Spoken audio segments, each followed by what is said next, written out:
resource for your continuing professional development in women's health.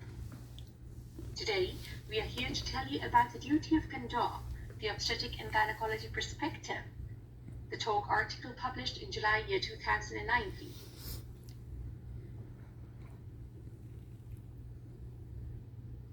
The word candor describes the quality of being open and honest. An ethical duty of candor has always existed and has been a cornerstone of medical practice, but was not always enforced in law. In July 2015, the General Medical Council, the GMC, document openness and honesty when things go wrong. The professional duty of candor was published and sent to the doctors with a license to practice.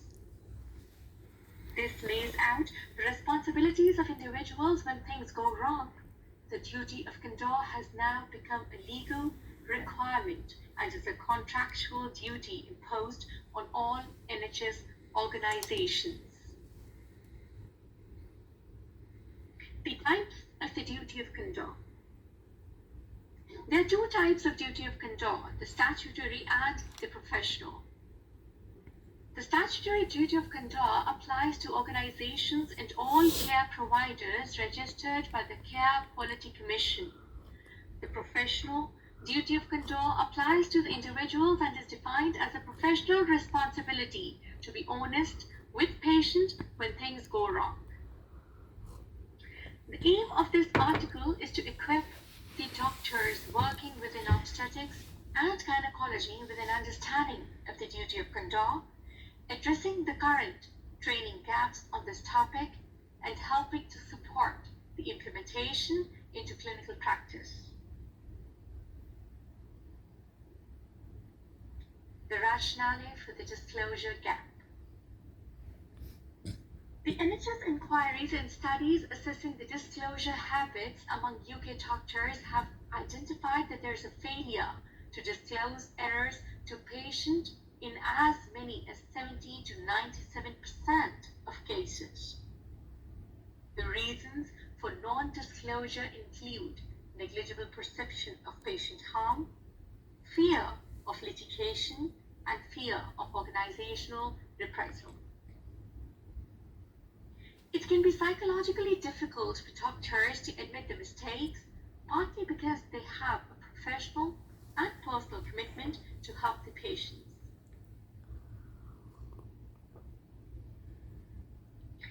The statutory duty of candor is the public inquiries into high-profile failings in NHS care have been key drivers in the development of this duty of candor. The Personal Inquiry Year 2001 emphasized the need to be open about mistakes and led to the establishment of the National Patient Safety Agency.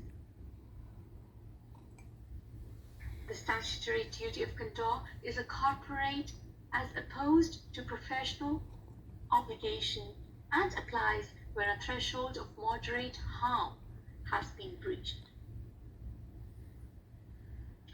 Few examples when statutory duty of candor should be applied in obstetrics are injury to a baby during delivery, the obstetric anal sphincter injury, the delay in induction of labor, and they form a very important single best answer.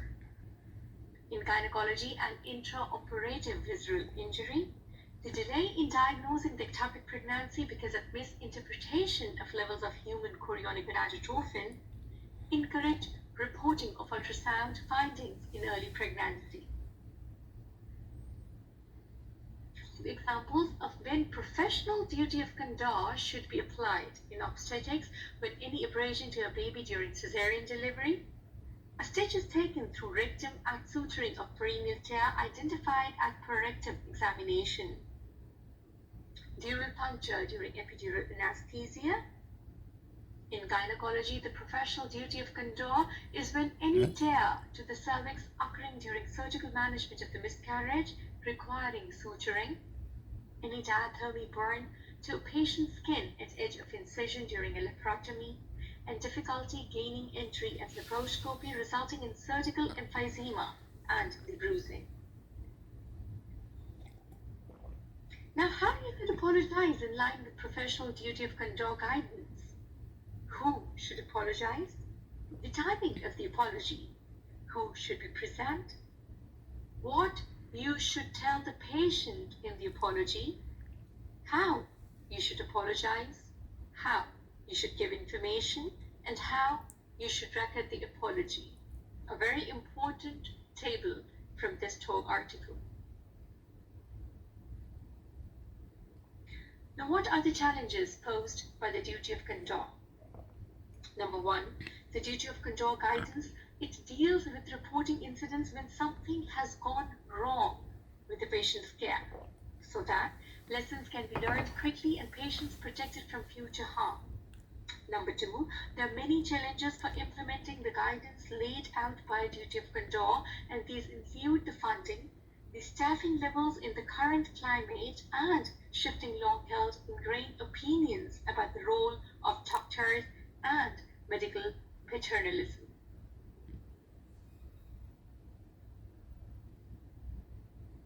The professional duty of conduct mandates doctors to be open and honest with patients at all times, not just when things go wrong.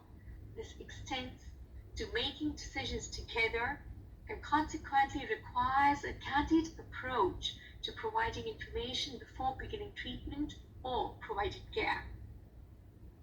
The maternity care presents unique challenges around the consent, especially in the delivery suite settings, where there may be only one safe option for treatment and decisions need to be made quickly.